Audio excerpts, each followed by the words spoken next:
சொற்களிலே வித்தகரா கண்ணதாச அவள் தொட்டதினால் ஆகிவிட்டே வண்ணதாச முக்கனியில் சக்கரையாம் அவளின் பேச்சு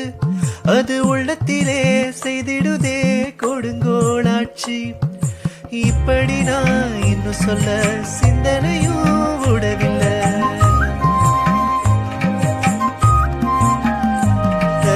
வேறு சொல்லு இல்லை நானும் சொல்ல பொட்ட புள்ள தொட்டதுமே கொட்ட அடங்கிருச்சு ஒரு கண்ணு குட்டி புள்ள கண்டு துள்ளி குதிச்சிருச்சு